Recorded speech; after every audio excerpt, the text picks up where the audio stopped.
So today I'll address also this article and the end of turbulence 2. Also something very essential, of course, when it comes to CFD, validation and verification. So just a quick brief of that in the end.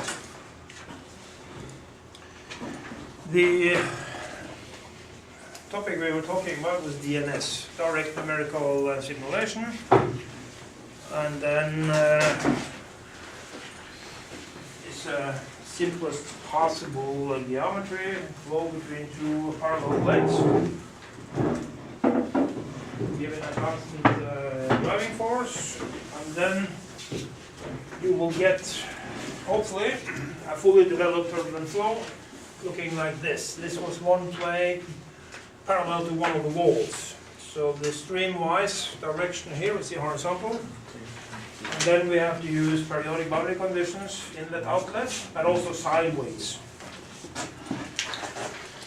So today I will address this last article, how to obtain it, numerical transition to turbulence, meaning we start with something unphysical, and then hopefully the Navier-Stokes will organize it correctly if we have the resolution good enough.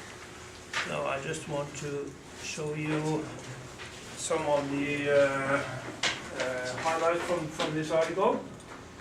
To get things started initially, you shouldn't say everything is zero and then put on a driving force. It's going to take forever for the flow to speed up and then develop for the correct velocity profile. Here I used a numerical value for pi, sort of a turbulent-like average velocity profile, and I started at least with that one. But also, to really mess up the initial state, I used a random generator.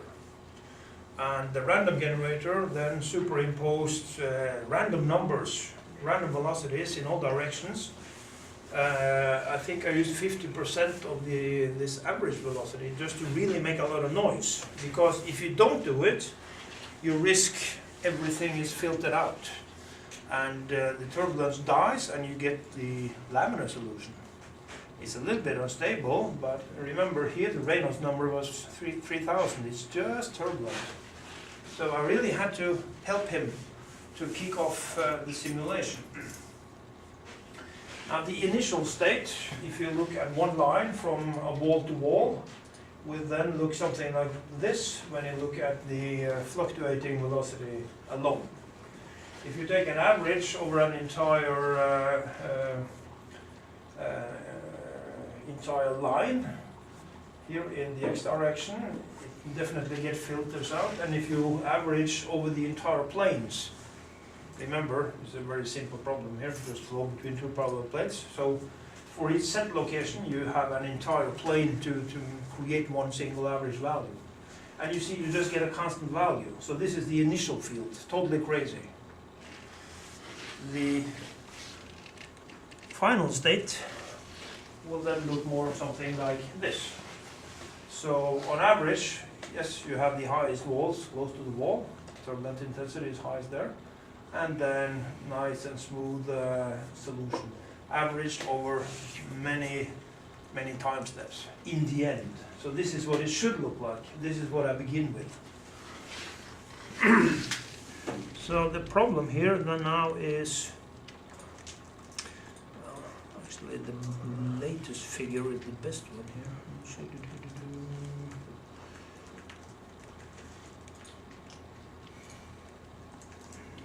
Here you have it.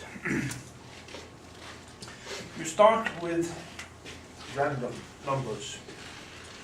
And here what I plotted then is the total volume averaged turbulent kinetic energy, K.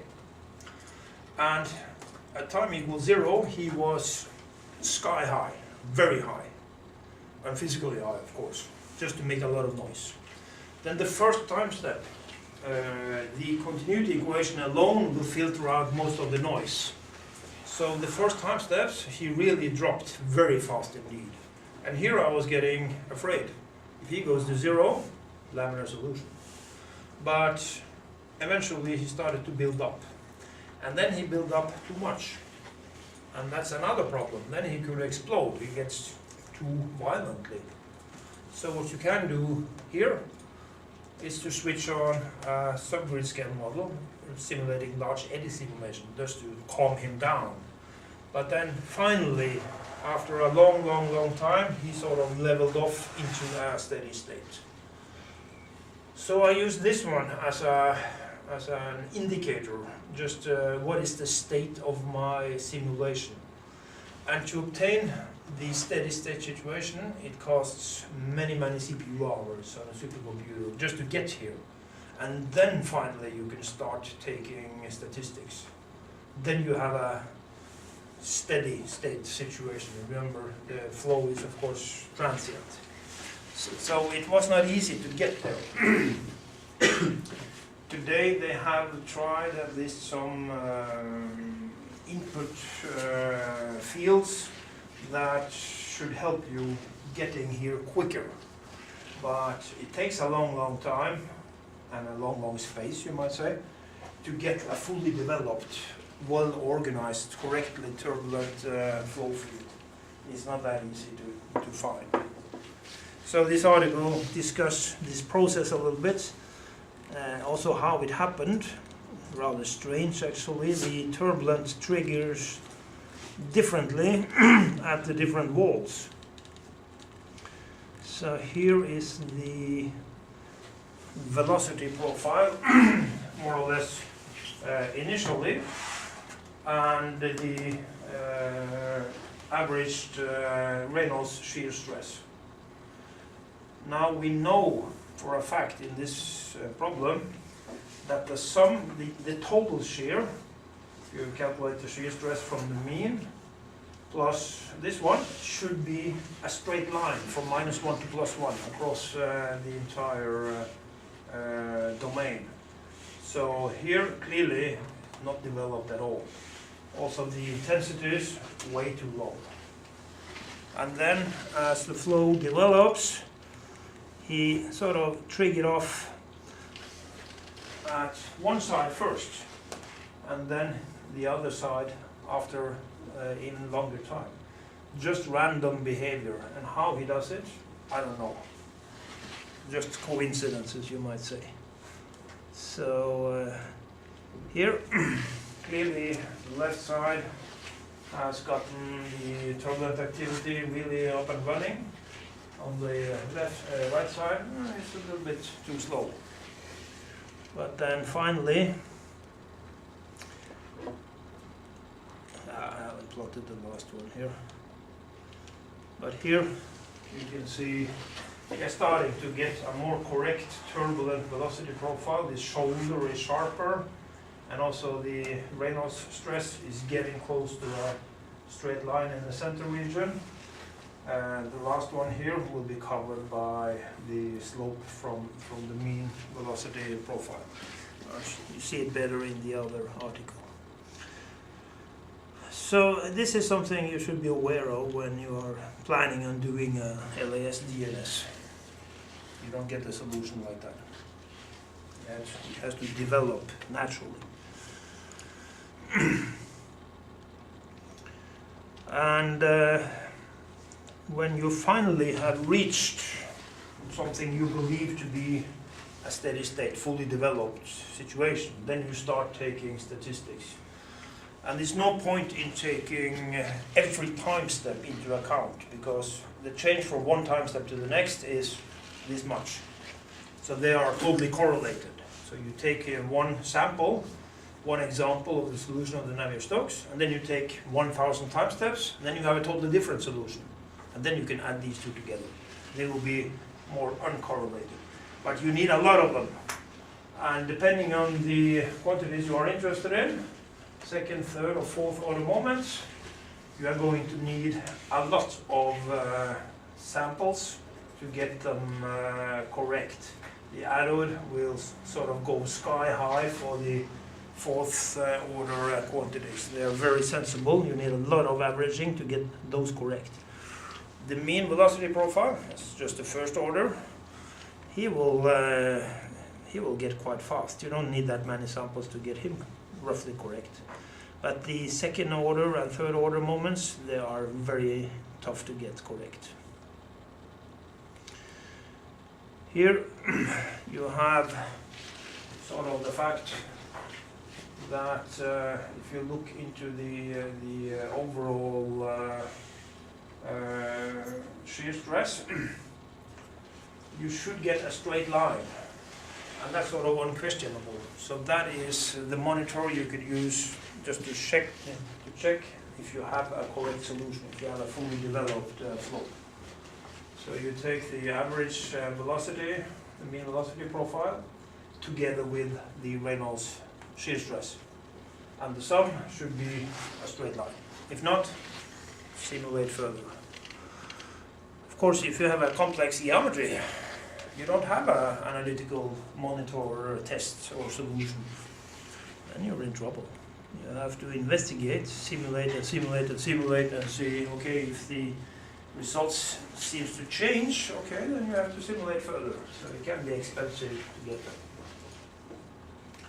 Now the rest of this article here, it's sort of comparison between the DNS and some experiments. The open symbols, I think they are from Sweden, using laser Doppler, and the closed one are from Japan. They used some sort of particle tracking velocimetry, inserting 1 million particles into the flow, 3 video cameras, and then identifying each particle in space and time. And I think they used more CPU than I did on the DNS, but that's another story. It's a very heavy measuring technique. What they have a big problem, of course, in the lab is finding quantities such as these. Pressure fluctuations, and then pressure multiplied with the velocity. You can't really measure pressure in a point without disturbing the flow. So this one you can't really get in the lab.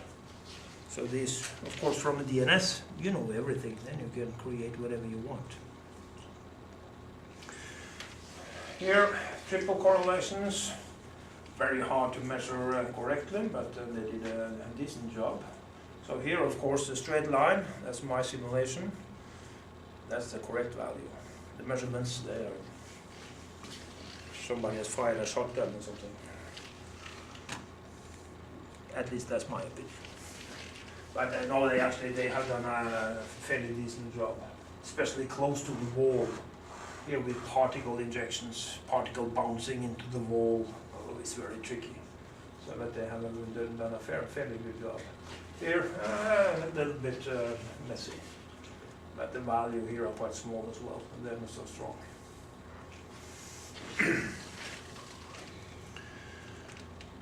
And fourth order moments, extremely sensible.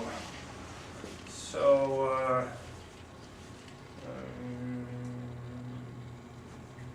I think it was the Japanese guys, yeah, who were totally in agreement with me.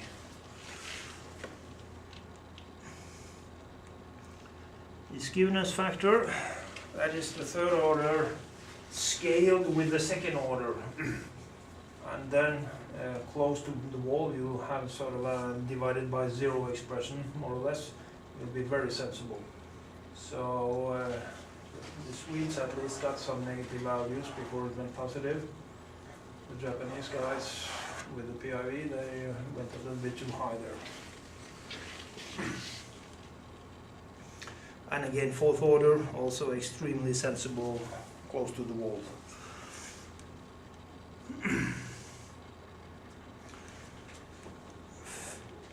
The reason to doing a DNS is, I would say, the main part, to do a detailed, correct DNS, help the pool guys who are dealing with turbulent modeling. For the Reynolds stress models, the pool guy, they have to model, well, not the production term, but all these different terms, redistribution, different diffusion terms, dissipation with its own transport equation.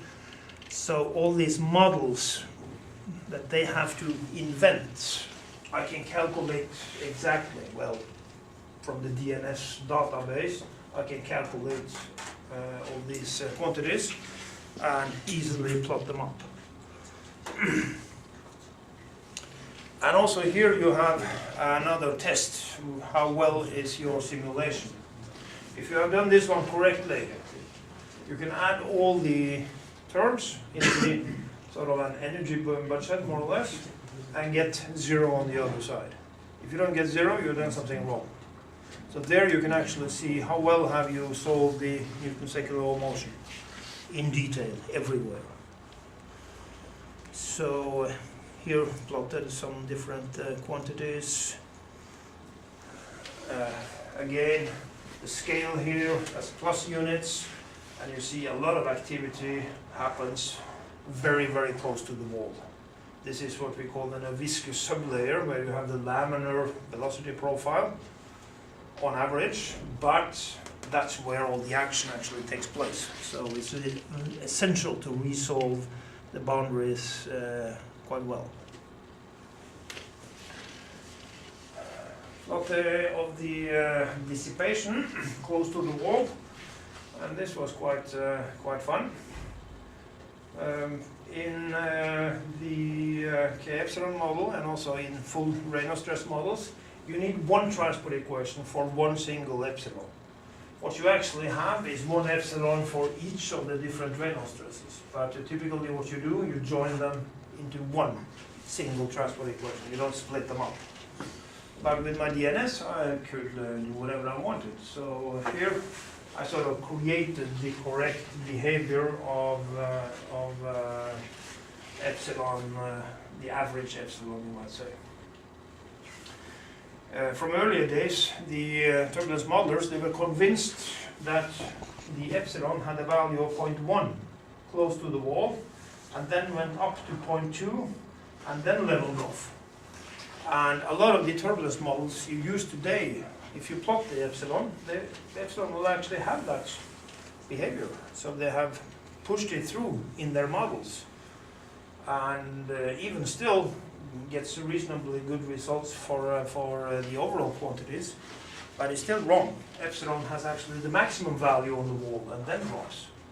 So this was a sort of a surprise for the turbulence modelers when they saw this figure, that hey, we are trying just the opposite behavior close to the wall. But today this is sort of agreed on. Epsilon peaks on the wall and then falls, not the other way around. But I mean, I applaud the turbulence modelers who then have initially a wrong behavior for this epsilon and then still gets the reasonable behavior for the overall model. That's fairly impressive. Here, the total budget just for one of the components. It's in spanwise direction. Again, you see a lot of activity close to the wall, and here the dashed line, it's not the zero line just marked, it's actually the sum of all the curves. So, and if you look from the side, yes, it's actually a perfectly straight line. So hence I can conclude I have solved it quite okay.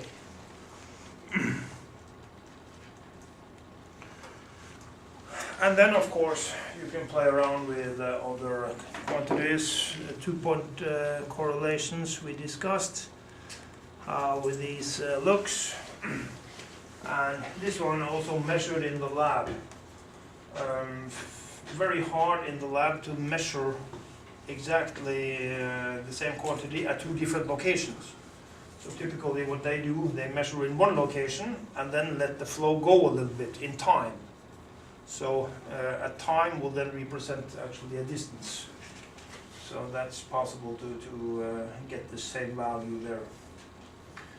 Anyhow, the measurements for the 1-1, meaning streamwise velocity correlated with itself further away, It's highly correlated, of course it is. Here, fairly close to the wall, with a solid line.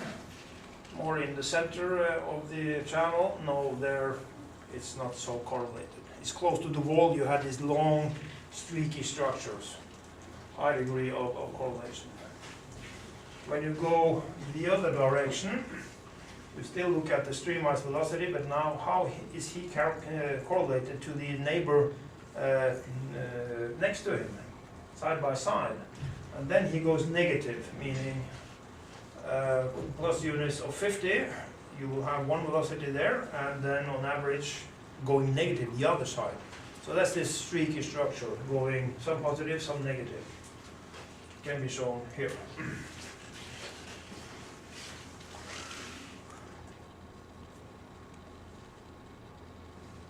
Yeah. And then finally here, this is the distance then, from the average distance from one of these positive streaks, then you have a negative one, and then another positive, and on average 100 plus units between them when you are very close to the wall. When you increase the distance from the wall, they will be higher and also more uncertain, then the streaky structures will break up.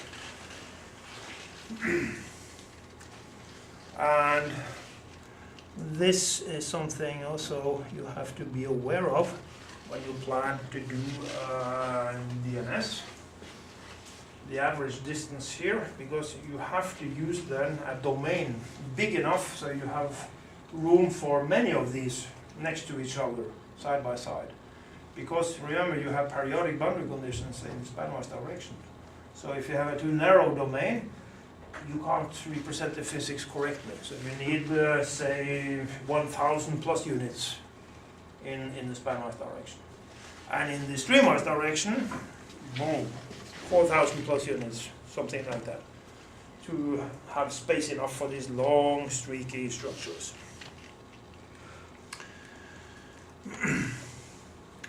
Okay, that was the final part of turbulence. Any questions to that one? Yep. You mentioned earlier that for the DNS, I mean, you don't average every time step since they are correlated. Yep. No point. Is it just because extra work, or would you, because the result would be just the same, right? Yeah, you could do it, but why should you? So it's really no point. And also, this is something you can have in the back of your head when you talk about the DNS. Some people will say, with DNS, we solve everything, we know everything. Meaning, if you have a flow, say in a wind tunnel, and you drop a feather in this position, you can trace the feather perfectly and know exactly where the exits. Forget it, you can't do it. You have 100,000 time steps. The adders is going to accumulate, of course it is. And no way we can resolve it in detail on that scale. So a DNS, you should treat it as a whole bunch of different solutions to the Navier-Stokes, and then you create an average. That's interesting, but no, you don't create a perfect solution. No, you can't do it. So just think of it as a whole bunch of different solutions. And then to create different solutions, no point in taking the next time step. You could, but it wouldn't change anything. Just unnecessary calculations. Yeah. Other questions? Yep. Yeah. When you mentioned the K-Epsilon models, yep. Sometimes you just mentioned that the Epsilon also has some values at the wall. Yep. But I think it's no sense because turbulence disappears at the wall, but how do you find the Epsilon has some value? Yeah, that's true. If you look at, say, the natural boundary conditions for these turbulent quantities, will definitely be for the K, that's turbulent kinetic energy. He will be zero on the wall. I mean, you don't have velocities on the wall, so of course he must be zero. But epsilon, he will consist of gradients. So even though you have zero velocity on the wall, you have a velocity gradient on the wall. So he can have a value on the wall. And it really doesn't destroy anything if you look at the turbulence model, the K epsilon model. If you give him a value on the wall and the K is 0, then it's no problem. Because the eddy viscosity that you use in the Navier-Stokes, he reads constant times K square over epsilon. So if K is 0, then eddy viscosity is 0 on the wall anyway. But you will have a problem, because somewhere else inside your model you will have 1 over K. So that means in practice, stay away from the wall when you're using K epsilon, or else the code will explode. So that's why you have to use wall models. And you don't put a boundary condition for K on the wall. You use a wall model there anyway. Typically what you do, yeah. But I have seen many low Reynolds number K-epsilon model, they just do not use wall function. They don't use wall functions, that's correct. But then you have a sort of a special version of the equation system very close to the wall. Yeah. So for those models, your first position close to the wall should be y plus around 1, I think. Yeah, they like that, or even smaller. Then you really have to resolve the boundary layer. And in a low Reynolds number problem, like this one, yes, that's possible. For a high Reynolds number case, forget it. Then your first grid point is going to have a y plus of 100, 1000, very far away from the wall, because you can't really resolve it. But no, you can, the epsilon should have physically a value on the wall. For the different models, you can operate with unphysical values, unphysical quantities, as long as the model does the job. So at this condition, the boundary condition for epsilon should be set at 0 gradient. Yeah, on the wall. On the wall? If I do not use wall function, then the boundary condition for the epsilon should be set. For the epsilon, no, it could be any value. It doesn't matter. You can give in actually any number. I mean, you just set it as 0 gradient. Yeah, the K will, it can't be 0, so for K you have to do something dirty anyway. Okay. And when you have to do something dirty for K, you have to do something dirty for epsilon also. So they have their own rules how to set the boundary values. Or for low Reynolds number models, I don't think you give him any number at all.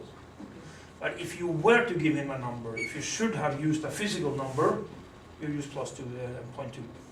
That's the correct one. But no turbulence models use it. We know how it looks like, but they didn't know at the time when they invented K epsilon. At first, when we did DNS, that we could see this behavior. And actually, the Swedes here doing these measurements, they haven't measured epsilon. They have measured all the other terms in the budget equation and say the differences from 0, I call that epsilon. So it's sort of reversed engineering. But still, the values they got was definitely not stupid. Other things?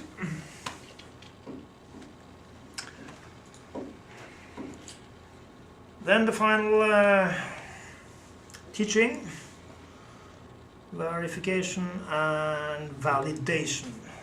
Essential thing in turbulence. This one is just a PowerPoint presentation, so that's sort of the short version. The other one I stole a chapter from a book. A bit easier to read, maybe more correct, but you will have the basic idea here. What is going on, what we're talking about, verification and validation. So, for short, don't believe your solution. Don't just draw 2 lines under your solution. You can't trust it. So you have to check, or say, both validation and verification. Sort of a procedure. Is this so difficult?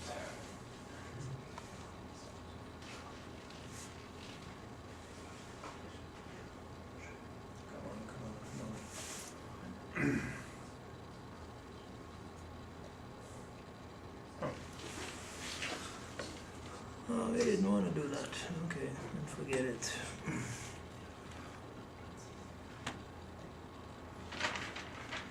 We didn't want to do that either.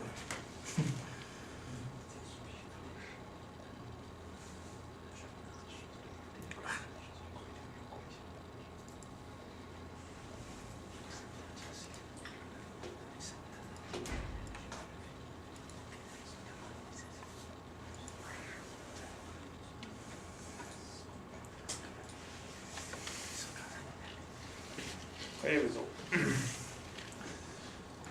We can have a look at it from this chapter here. And sort of an quick overview. This is Mother Nature. We want to simulate. We want to have a solution for any problem.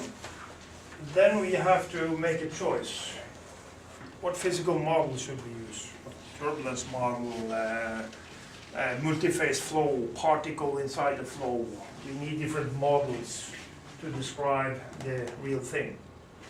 And the verification, that's the process sort of to investigate that we have picked the correct models.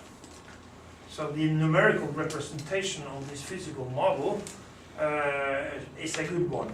So here you sort of have to verify that your solution can give a good solution to what he should make. Of course, in the end, the model here, he can at best do what he's designed for. And if that is not to describe the correct reality, then you're in trouble. But at least the verification part sort of says we solve the model at least correctly. The validation, that will now be the total solution that you have, how he compares with reality. So here you are talking about solving the equations right, finding the solution. Here you are talking about solving the right equations, if you can describe everything or not. So that's sort of two totally different concepts, and both should be addressed when you present your CFD results and say, yes, I have verified my simulations and I have validated my simulations. The validation can of course be hard if you are simulating something that nobody has ever seen before. So what you then should do is do a test run first, simplify the case to something that somebody has done, either experimental or another simulation. There exists some maybe semi-analytical results, so that you can find evidence that, okay, my code, he did at least not my problem, but a similar problem in the same family. He did that one well. Then reasonable to assume he can also handle my problem. So that's how you can operate with a validation. Verification, how you have solved the models, that your solution is a correct solution to the model equations. Okay, there you have to investigate things like error, truncation error, the residuals, so they're small enough. There you have those kinds of discussions. Let's see if we can make this one run.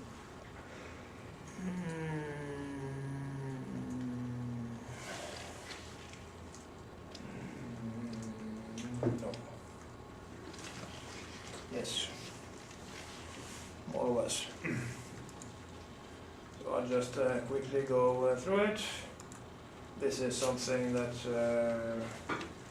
Maria Fernandino, my colleague, wrote for another course actually. Processing, as you all know, fancy. That's what we call CFD, that's colors for directors.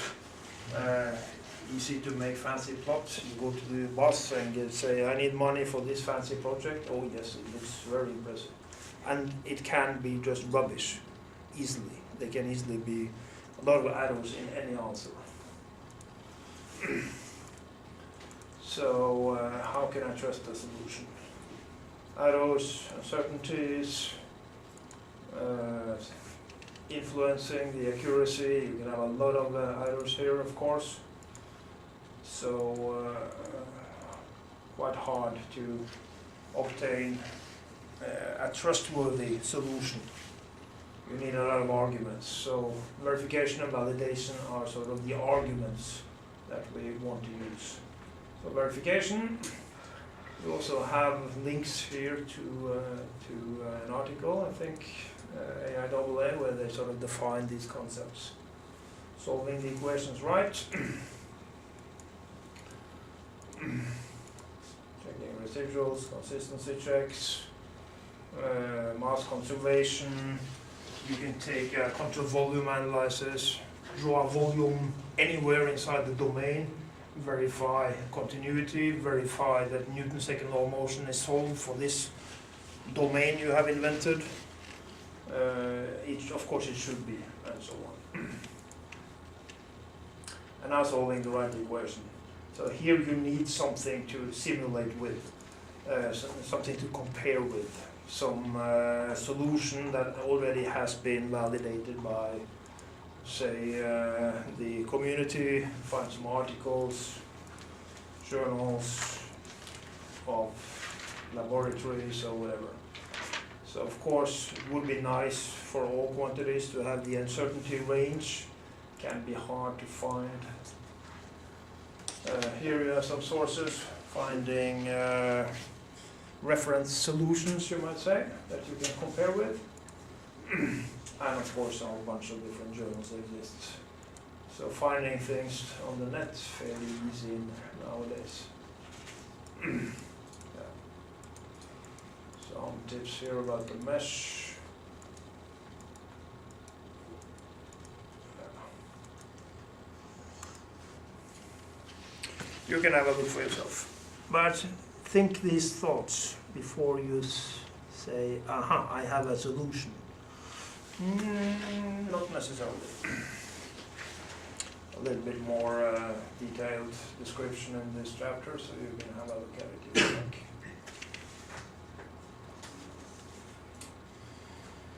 Okay, then I'll stop with the course content. We will now jump to the open forum. No questions? No? Everybody has gotten a version? Then I will go down and get the USB memory sticks. Anybody missing a computer, they can borrow this one. I think I have another one downstairs. Just shut him down first.